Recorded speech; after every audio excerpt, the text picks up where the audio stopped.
안녕하세요. 저는 45살에 10년간의 결혼 생활을 청산하고 홀로 아이 둘을 키우고 있는 여자입니다. 저는 결혼 생활 10년 동안 식모살이나 다름없이 시댁 생활을 해왔습니다. 남편은 인테리어 일을 해서 집을 자주 비웠거든요. 저는 시댁의 막무가내 행동과 마마보이 남편 때문에 결국 이혼을 하게 되었습니다. 이혼 후 서로 오해가 있었던 것 같다. 정말 미안하다. 아이들 생각해서 다시 합치면 안 되겠냐며 남편이 찾아왔습니다. 저 혼자라면 가차없이 내쳤겠지만 아이들이 마음에 걸려 고민이 됩니다. 혼자서는 판단이 어려워 여러분들의 조언을 구하고자 이렇게 글을 쓰게 되었습니다.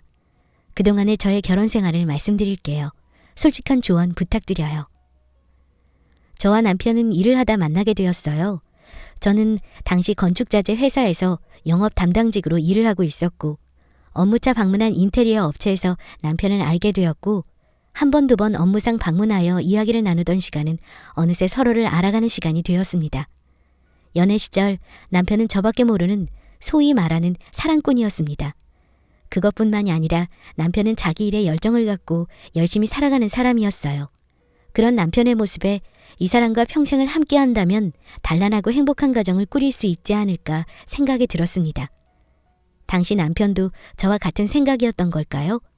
연애한 지 3년째 되던 겨울, 저희는 속초로 겨울 여행을 떠났어요. 일상에서 벗어나 바다를 보니 너무 행복하더라고요. 그때 남편은 주섬주섬 반지를 꺼내 떨리는 손으로 저에게 내밀었어요. 성희야, 내가 많이 부족하지만 너랑 같이 살아간다면 정말 좋은 남편, 좋은 아빠가 될 수 있게 많이 노력할게. 정말 많이 아껴주고 너만 생각하고 살아갈게. 나랑 결혼해 줄래? 그 큰 덩치에 덜덜 떨리는 손, 울먹이는 목소리라니. 그 모습이 너무도 사랑스럽고 고마워 웃음이 나더군요. 제가 그 사람을 밀어낼 일이 어디 있겠어요. 저한테도 너무 고마운 사람인걸요. 저는 덜덜 떨고 있는 그의 손을 꼭 잡아주었어요. 당연하지. 나도 지철 씨 옆에서 좋은 아내, 좋은 엄마로 살고 싶어. 너무 고마워. 그렇게 저희는 3년 연애를 마치고 결혼을 약속하게 되었습니다. 결혼을 약속하고 자주 왕래하게 된 시댁은 화목하기 그지없는 환경이었어요. 그 화목이 너무 지나쳐 독이 되어버렸지만요. 성희야, 지철이가 아무래도 이곳저곳 많이 다닐 텐데 신혼집은 우리 가까이 구하는 게 어때? 아무래도 혼자 덩그러니 있는 것보다야 가끔 들러서 같이 저녁도 먹고 하면 좋잖아. 그래 여보, 나도 당신 혼자 두고 출장 다니는 게 마음에 걸렸는데 엄마 아빠 옆에 가까이 있음 나도 마음이 더 놓일 것 같아. 우리 그렇게 하자. 남편과 시어머니의 말을 듣고 그 당시 저는 오히려 감사했어요. 나를 며느라기라기보다는 친딸처럼 편하게 생각해 주시는구나. 네 어머니 그렇게 할게요. 저도 지철 씨 없을 때는 무섭기도 할 것 같고 가까이에 가족이 살면 좋으니까요. 제가 미쳤었나 봐요. 시간을 되돌릴 수만 있다면 당장 돌아가 제 입을 틀어막고 싶을 지경이에요. 시어머니와 남편의 계략에 넘어가 버렸어요. 시어머니의 저 말을 듣지 말았어야 했는데 당시 제 눈엔 시댁은 마냥 화목하고 가족 간의 단합이 좋은 집안이구나 하는 생각만 있었거든요. 모든 시댁 식구들이 나를 진짜 가족으로 받아들여 주는구나. 나도 얼른 친해져야지 하는 멍청한 생각이요. 그렇게 저는 선뜻 알겠다고 대답하며 제 발로 호랑이 굴로 들어가게 되었습니다. 그렇게 시댁의 그늘 아래 저희의 아니, 저 혼자만의 결혼 생활이 시작되었습니다. 남편은 당시 지방으로 출장을 많이 다녔기에 한 달에 겨우 일주일 정도밖에 저와 함께 있지 못했습니다. 남편이 없을 때는 전 시댁의 식모나 다름없었습니다. 한 번은 남편보다 3살 어린 남편 여동생, 제 시누이가 자기 면접 때 입을 세탁물을 찾아오라더군요. 스타킹까지 사서 말이에요. 시누이가 바빠서 그럴 수도 있지 뭐 그런 걸 담아두냐고요? 차라리 공부한다거나 용돈 번다고 아르바이트 하느라 부탁하는 거였으면 얼마든지 해줬어요. 시누이라는 여자 면접 전전날 술 퍼먹고 술병 나서 자기 방에 누워있느라 아무것도 못한다고 저한테 부탁 아닌 부탁을 하더군요. 퇴근하고 피곤해 죽겠는데도 꾸역꾸역 빙돌아 들러 찾아온 세탁물을 받아보고는 말 같지도 않은 소리를 하더군요. 언니, 제 세탁물 찾아왔어요? 네, 아가씨 방에 뒀어요. 언니, 세탁물만 찾아오시면 어떡해요. 제가 분명히 내일 면접 때 필요하니까 스타킹도 같이 사오라고 했잖아요. 아, 죄송해요. 제가 깜빡했나 봐요. 내일 면접 가시는 길에 사서 신으면 안 돼요? 진짜. 면접날 스타킹까지 사서 신어야겠어요? 언니, 머리가 있으면 생각을 좀 해요. 준비할 것도 많은데 진짜. 정말 제 동생이었으면 머리채를 잡아 끌고 나와 너한테 필요한 거 내가 직접 사다 신으라고 했을 거예요. 거기다 대고 제 시부모라는 사람들 아주 가관이더군요.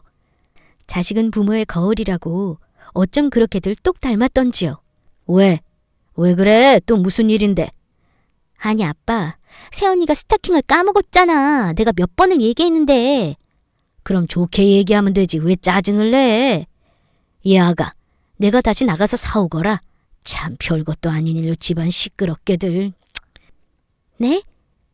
지금 퇴근 시간도 한참 지나서 문 연 곳도 마땅히 없고요. 아버님, 제가 차라도 있으면 다녀오겠는데 그런 것도 아니고 저도 이만 돌아가서 내일 업무 자료 정리해야 해서요. 시어머니의 말도 안 되는 요구에 저도 사람인지라 욱하더라고요. 내가 아무 일도 안 하는 사람도 아니고 나도 회사 나가고 내일이 있는데 그거 쪼개서 도와줬더니 무슨 당연하게 다시 나갔다 오라뇨. 정말 어이가 없더군요. 그 상황을 보던 저희 시모 소파에 앉아 과일을 먹다 저를 휙 돌아보고는 어이없다는 듯 얘기하더라고요. 어머 얘 성희야. 어른이 얘기하면 그냥 알았다고 하고 죄송하다고 하면 되는 거야. 뭐가 그렇게 뒷말이 많니? 그럼 못 써 얘. 그리고 너 말 참 이상하게 한다.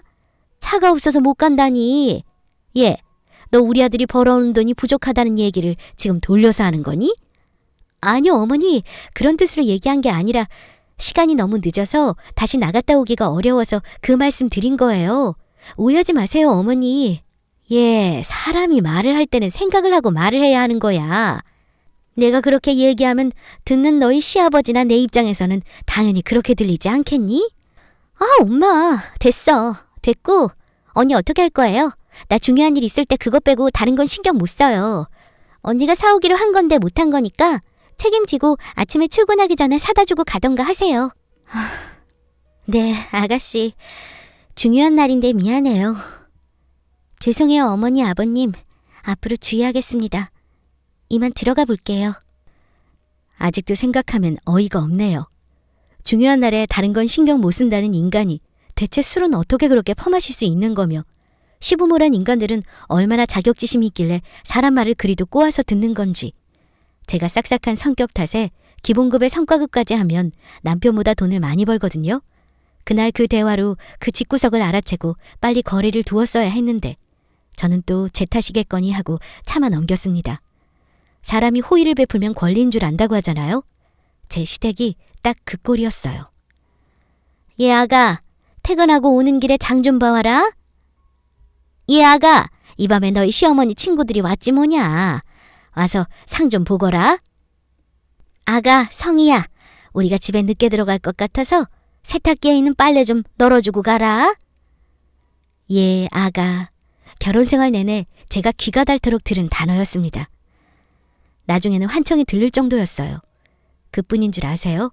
핸드폰 전화벨 소리, 문자 오는 소리까지 치가 떨리더군요.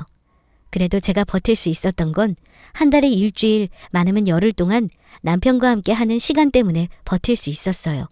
저 정말이지 남편이 오는 날을 늘 목이 빠져라 기다리고 기다렸어요. 자기야, 그럼 다음 주 월요일까지는 나랑 같이 있을 수 있는 거지? 나 자기랑 하고 싶은 게 너무 많아. 내가 얼마나 심심했다고. 미진이는 맨날 나한테 자기 남편이랑 어디 갔네, 뭘 먹었네 자랑하니까 얼마나 얄밉던지. 우리도 이번에 맛있는 거 먹으러 다니고 그러자, 응? 그래, 그러자 여보. 그런데 오늘은 엄마가 집으로 와서 같이 저녁 먹자고 해서 알았다고 했어. 6시까지 오래. 오늘? 나한테는 그런 말씀 없으셨는데. 아, 그럼 오늘 영화 예매한 거 취소해야겠네. 자기랑 보려고 예매해뒀었거든. 미리 얘기라도 해주지. 그럼 내일 날짜로 예매했을 텐데. 미안. 일찍 먹고 나와서 우리끼리 집에서 맥주 한잔하자. 치, 알았어. 남편의 미안하다는 말과 표정에 저는 언제나 웃고 넘어갈 수밖에 없었어요. 그때 참지 말았어야 했는데 그 뒤로 계속해서 남편이 출장에서 돌아오는 주는 언제나 시댁에 가야 했어요. 물론 이해했죠. 아무리 다 큰 자식이어도 얼마나 보고 싶겠어요. 바로 옆에서라도 한 달에 일주일가량밖에 못 보는 자식 얼굴이니 이해했어요. 그런데 가면 갈수록 내가 남편과 시어머니 사이에 끼어든 사람이 된 것 같은 기분이더라고요. 한 번은 어김없이 시댁에서 저녁을 먹는 날이었어요. 얘 아가, 나가서 콜라 좀 사올래?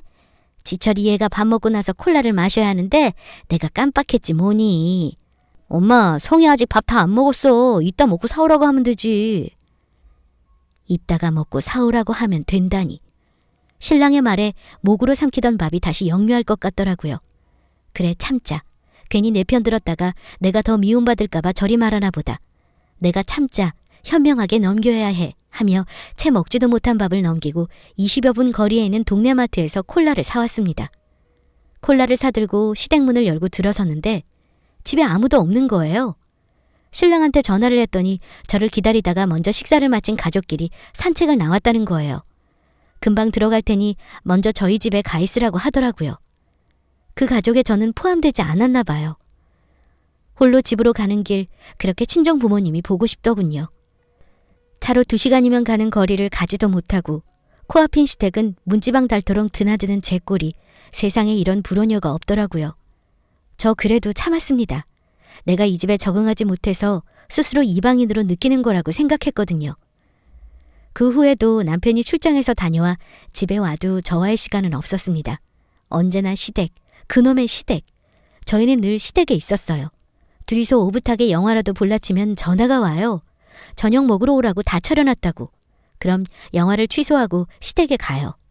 가서 편하게 밥 먹고 오는데 왜 유난이냐고요? 차려놨죠. 재료만. 가서 요리하고 차리고 치우고 다 제가 했습니다. 남편은 뭐 하냐고요? 뭐가 좋은지 그저 좋아 웃더라고요.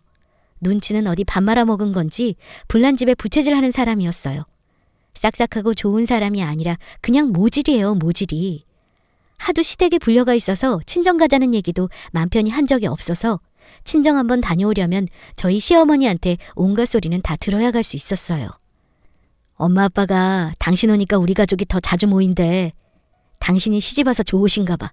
효도라 생각하고 우리가 이해하자. 그래야지. 안 그래도 우리 엄마 아빠도 물어보시던데 자기랑 언제 올 거냐고. 보고 싶다고. 내일은 어때?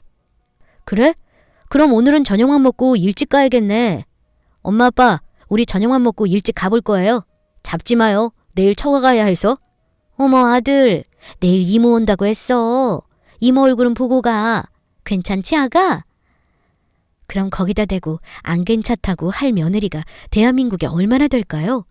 시어머니라는 인간 속이 훤히 보이더군요. 다음날 이모님이 오셨어요. 한시라도 빨리 친정에 가고 싶어 아침 일찍부터 시댁으로 달려가 부랴부랴 음식하고 인사하고 이제 친정에 갈 수 있겠다 조마조마하고 있었어요. 그런데 저희 시어머니 계속 붙잡더군요. 그때 알았어요. 그냥 당신 아들이 처가에 가는 게 싫은 거구나. 당신 아들이 나랑 있는 게 싫은 거구나. 처음엔 식사 대접하고 가라. 식사를 마치니 과일 좀 내주고 가라. 이모가 술을 사오셨으니 술 한 잔 드리고 가라. 그러다 보니 저녁이 훌쩍 넘었고요. 남편이란 사람 술에 취해서 운전은커녕 걷지도 못할 지경이었어요. 엄마, 김서방이 갑자기 일이 생겨가지고 다음에 가야 될 것 같아. 아이고, 일이 먼저지. 신경 쓰지 마. 얼른 김서방 저녁이라도 챙겨서 일 보내. 어여 끊어.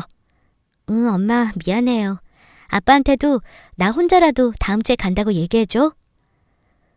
혹여나 밖에 들릴까 다용도실 구석에 들어가 통화를 마치고 나오는데 정말 제 자신이 초라하더군요. 그래도 참았어요. 내가 좋아 선택한 사람이니 참고 살아가자. 시간이 흐르면 적응이 될 거다 하고 말이에요. 고생 끝에 낙이 온다고 결혼생활 5년 만에 드디어 소중한 우리 쌍둥이들이 와주었고 우리 아이들 덕분에 결혼생활 중 유일하게 시댁에서 벗어날 수 있는 순간이 왔었어요. 정말 행복했어요. 이제 우리 아가들과 남편과 저 이렇게 네 가족이 되겠다. 아이들이 태어나면 드디어 남편과 내가 가족을 이루겠다. 안심이 되더라고요. 저는 남편에게 어차피 당신 출장 때문에 집에 가끔 들르니 친정에서 지내겠다 했어요. 남편도 알겠다며 자기가 처가로 가면 되니 가 있으라고 하더군요. 저희 시어머니요? 안절부절 난리가 났었죠. 제가 걱정이 돼서가 아니라요. 당신 아들 핏줄이 걱정돼서요. 당신이 산후조리까지 해주겠대요. 제가 미쳤습니까? 완강히 싫다고 했어요. 두려웠거든요. 시댁에 있다가는 아이들이 잘못될 것 같았어요. 그런데 저희 시모 뭐라고 했는 줄 아세요? 아니 쟤는 왜 자꾸 친정에 가 있겠다고 하는 거야? 우리 집안 씨가 아닌가 왜 자꾸 친정에서 애를 낳고 오겠대? 피가 거꾸로 솟더군요. 그래도 참았어요. 엄마 감정을 아이들이 그대로 느낀다면서요. 참았어요. 내 아이들을 위해서. 그나마 다행히 남편이 먼저 버럭하더군요. 임산부 앞에서 못할 소리 한다고. 성이 데리고 친정에 가 있을 테니 더 이상 얘기하지 말라고. 이 인간이 웬일로 눈치가 있더군요. 그렇게 저는 친정에서 태교를 하게 되었죠. 막달이 되고 진통이 느껴져 병원에서 대기하고 있었어요. 진통이 너무 길어져 병원과 저희 친정 부모님도 어서 제왕절개로 아이를 출산하자고 얘기했지만 저희 시모 아이한테 안 좋다고 끝까지 자연분만 하라는 거예요. 산모가 위험할 수 있다고 그렇게 얘기를 하는데도요. 저희 친정 어머니 아버지 입술이 터질 정도로 꼭 깨물고 계셨대요. 그 와중에 시부모는 계속 자연분만을 고집하고 있었고요. 출장을 간 상황이라 자리에 없던 남편은 아이를 낳았냐 전화를 걸어왔고 시모는 산모가 시원찮아 아직이라 대답하니 사람 죽일 일 있냐고 당장 수술하라고 소리를 쳤대요. 그 덕에 겨우 수술을 할 수 있었어요. 그렇게 힘겹게 맞이한 우리 쌍둥이들은 제 인생의 가장 큰 행복이자 낙이 되었습니다. 물론 시댁의 간섭은 배가 되었지만요. 우리 아이들 오시면 먹을 것들 제가 원하는 대로 한 적 손에 꼽혀요. 다 시어머니 뜻대로였거든요. 애들은 이걸 먹여야 한다. 옷은 이렇게 입혀야 한다. 애들이 왜 기침을 하니? 왜 애가 저렇게 걷니? 그 많은 질문의 결론은 누군지 아세요? 저 때문이래요. 저희 둘째가 첫째에 비해 약하게 태어나서 알레르기도 많고 잔병치레가 좀 많았어요. 저희 시모 둘째 아이 보고 지 엄마 피를 많이 받아 약한 것 같다고. 다행이라면 다행인 게 5년이 지나니 그런 말 귓등으로도 안 들리더라고요. 무시했어요. 저희 집 문을 비밀번호 누르고 마음대로 열고 들어와도 마음대로 저희 집 살림 가지고 가도 그러려니 했어요. 저한텐 우리 쌍둥이들과 눈치는 없지만 그래도 남편이 있었으니까요. 결혼 10주년을 한 달 앞두고 남편이 제 손을 잡고 얘기하더군요. 여보, 내년이면 우리 집 지을 수 있을 것 같아. 당신이 계속 얘기했던 2층 집으로 내가 지어줄게. 그동안 우리 쌍둥이들 혼자 돌보느라 너무 고생했어. 우리 연애할 때 내가 당신 행복하게 해준다고 약속했는데 고생만 시킨 것 같아 미안해. 알긴 안 해. 나 고생 많이 했어. 당신 그거 알아야 돼. 이사가는 집엔 당신 나 우리 준우 준서만 사는 거야? 그래. 우리 가족만 살자. 드디어 우리 가족의 삶을 살 수 있구나.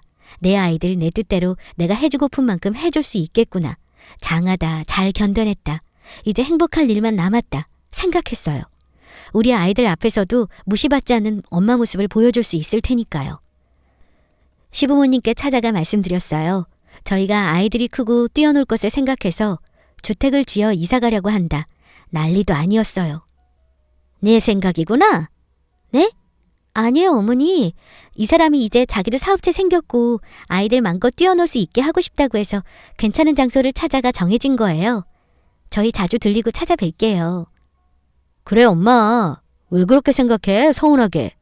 아주 여자 하나 잘못 들여서 부모 자식 간의 사이가 갈라지는 거야. 참 무섭다, 무서워. 갈 거면 가. 대신 너희 우리 옆에서 떠나면 나는 너희 다시는 안 본다.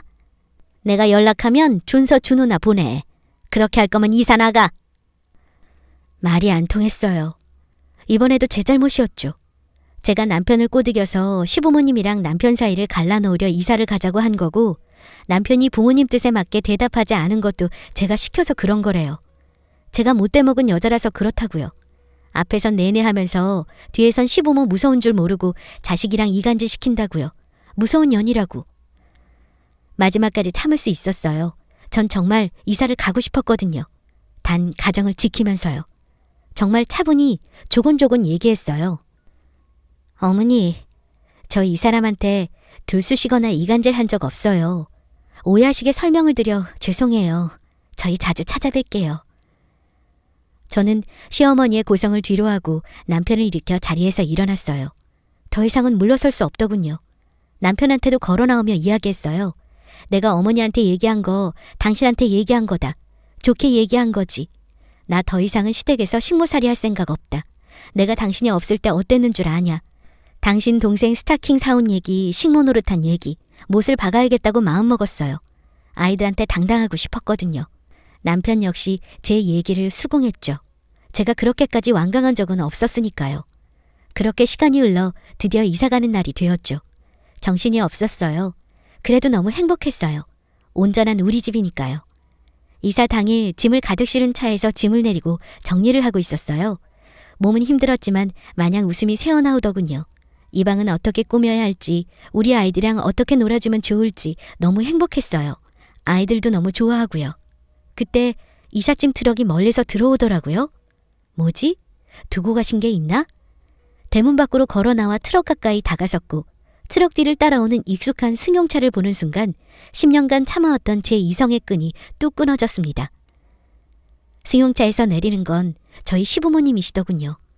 제 눈치를 살피며 남편이란 인간은 멋쩍게 웃기만 했고요. 남편을 보는데 정말 마음이 차갑게 식었어요. 정이 뚝 떨어지더군요. 정말 일말의 감정도 남김없이 사라져버렸어요. 우리 이혼하자. 응? 이혼하자고. 나는 더 이상 너랑 못 살겠어. 너 그냥 너네 엄마 아빠랑 살아. 왜 그래? 아니, 엄마 아빠 2층에 사시고 우리는 1층에 살고 분리돼서 사는 거고 우리 일 있을 때 부모님이 봐주시면 좋잖아. 애들도 할머니 할아버지랑 크면 예의도 있고 바르게 클 테고. 너 내 말이 말 같지 않아? 너 진짜 미쳤어? 나랑 약속한 거였잖아. 내가 큰 거 말했어? 내가 말했잖아. 내가 얼마나 죽을 것 같았는지. 내가 알겠다고 했잖아. 나 너랑 살면서 처음으로 얘기한 거였어. 처음으로. 목이 터져라 소리 질렀어요. 그때 눈앞이 번쩍하더라고요. 눈을 뜨니 시모가 씩씩거리며 벌개진 얼굴로 저를 노려보고 있더군요. 10년의 억울함이 터져나오듯 저 정말 악을 쓰고 미친년 마냥 소리 질렀어요. 저희 시부모 남편 저를 보고 아무 말도 못하더군요. 한참의 정적을 깨고 시모가 입을 열더군요. 너 정말 미쳤니? 어디서 소리를 질러? 시부모가 같이 살겠다는데 그게 그렇게 악을 쓸 일이야? 내가 미안하다. 어? 어디서 남편한테 소리를 지르고 시부모 앞에서 악을 써? 네, 저 미쳤어요. 저요, 10년 만에 처음으로 저 사람한테 원하는 거 하나 얘기했어요. 제가 다른 거 얘기한 줄 아세요? 나, 내 아들 마음껏 먹이고 입히고 싶은 거 입히고 내 새끼한테 당당한 엄마 하고 싶다고 그거 하나 들어달라고 얘기했어요. 당신 미쳤어? 넌 조용히 해. 아무 말도 못하는 등신이 모자랐다고. 내가 너한테 처음으로 부탁한 거였지? 내가 너한테 평생 살면서 다른 거 얘기한 적 있니? 내가 나 죽을 것 같다고 나한테 출장 갔다 일찍 와서 나랑 같이 산책하자고 그 새벽에 울면서 전화했을 때 너 뭐라고 했어? 왜 그리 유난이냐고, 엄살 부리지 말라고, 우리 엄마 아빠가 내가 좋아서 딸 같아서 그런 거라고, 어느 부모가 딸한테 밤중에 시동생 스타킹 사다 바치라고, 아침부터 밤까지 일하고 온 딸한테 장 봐서 밥하라고, 당신들 친구 왔으니 와서 밥 차리라고 하니? 내가 너랑 결혼한 건지 이 집 구석에 식모로 들어온 건지 난 아직도 모르겠어. 아이고, 얘 너 그렇게 억울했니? 그럼 이혼을 하지 왜 살았니? 네, 저 너무 억울했어요. 어머니, 아가씨가 애를 낳아도 그렇게 말씀하실 거예요? 애미가 약해서 애가 아픈 거라고? 애미가 시원찮아 애가 못 나오고 있는 거라고? 저희 시어머니, 독한 년, 무서운 년, 별별 욕을 다 하더군요. 남편이란 인간은 저보고 계속 미쳤냐는 말만 되풀이하고요. 애들은 엉엉 울고 난리도 아니었어요. 그런데 저요, 더는 참을 수가 없었어요. 어머니 아들, 어머니 가져가세요. 저는 당신네들 그 잘난 아들이랑은 못 살겠네요. 우리 이혼하자. 너 지금 당장 우리 부모님한테 죄송하다고 말씀드려. 아니, 나 너네 부모한테 죄송할 짓 한 거 하나 없고 내가 죄송한 건 우리 부모님이야. 그렇게 귀하게 키워준 자식이 자기 인생을 10년이나 말아먹었으니 내가 우리 부모님한테 죄송해야지. 너 참 무섭다, 얘. 네, 무서운 애라 너무 죄송해요. 귀한 아들 좋은 여자 찾아서 새 출발시키세요. 아니다. 남의 집 귀한 자식들 인생 망치지 말고 그냥 평생 옆에 끼고 사세요. 애들은 제가 데려갈게요. 저는 남편과 시부모가 뭐라 하든 말든 우리 준서 준우를 데리고 친정으로 곧장 향했어요. 어떻게 택시를 타고 친정까지 갔는지 경황이 없어 기억은 안 나지만 택시 안에서 우리 아이들에게 계속 사과했어요. 엄마가 그동안 바보같이 있어서 미안하다고. 우리 아이들 뭘 아는 건지 그냥 가만히 제 손을 꼭 잡아주더라고요. 그렇게 도착한 친정에서 부모님께 그동안의 일을 말씀드렸고 부모님 역시 제 뜻대로 하라며 저를 지지해 주셨어요. 그동안 제가 결혼 생활을 하며 맞벌이를 해왔었거든요. 덕분에 재산분할 역시 아이들 키우기에 적지 않게 받아냈고 양육비 또한 남편 쪽에서 지급하기로 했습니다. 이혼 후 아이들을 데리고 친정 근처에 집을 얻어 생활을 했어요. 아이들은 친정 부모님이 봐주셨기 때문에 회사를 평소와 다름없이 다닐 수 있었고 저는 10년의 결혼 생활보다 이혼 후의 생활이 훨씬 활기 있고 건강했죠. 여느 때와 다름없이 퇴근을 하고 회사를 나서던 어느 날 회사 앞으로 전 남편이 찾아왔더군요. 생각해봤는데 당신이 많이 힘들었을 것 같다고 미안하다고 준서 준우가 너무 눈에 밟힌다고 아이들을 아빠 없이 키우는 건 당신도 싫지 않냐고 그때는 제가 자기 부모님을 무시한다는 생각에 막말을 했다고 미안하다고 많은 말을 했지만 저희 아이들 아빠 없는 아이들로 키우는 건 당신도 싫지 않냐는 말에 마음이 계속 걸리더군요. 저에겐 남의 편인 남편인지언정 아이들에게는 친구 같고 다정한 아빠이기도 했으니까요. 정말 많이 고민했어요. 어떻게 해야 하는지. 며칠 뒤 남편에게 전화가 걸려왔습니다. 생각은 정리된 거냐고. 우리 부모님도 당신이 막말한 거에 대해 사과하면 받아줄 의향이 있다고 하셨다고. 헛웃음이 나더군요. 잠시나마 고민을 했다는 게. 고민을 한 시간들이 우스울 정도로 명쾌하게 대답했어요. 싫다고. 나는 너랑, 아니 너희 부모랑 결혼 생활 할 생각이 없으니 너나 잘 살라고 말입니다. 매주 아이들을 만나는 건 내가 아빠로서 해야 할 노릇이니 당연히 하라고. 그렇지만 나랑 내 부모, 내가 만날 일은 두 번 다시 없을 거라고 말이에요. 두서없이 장황한 글인데도 읽어주셔서 너무 감사해요. 지금의 저는 너무 행복합니다. 우리 아이들, 우리 부모님한테도 당당한 엄마로, 딸로 있을 수 있게 되었거든요. 혹시 이 글을 읽으시는 분 중 저와 같은 고민을 하셨거나 이러한 상황에 계신 분들이 계시다면 꼭 말씀드리고 싶어요. 여러분은 누군가의 소중한 딸이고 소중한 여자임을 잊지 말라고요. 다시 한번 긴 글 읽어주셔서 감사합니다. 모두 좋은 하루 되세요.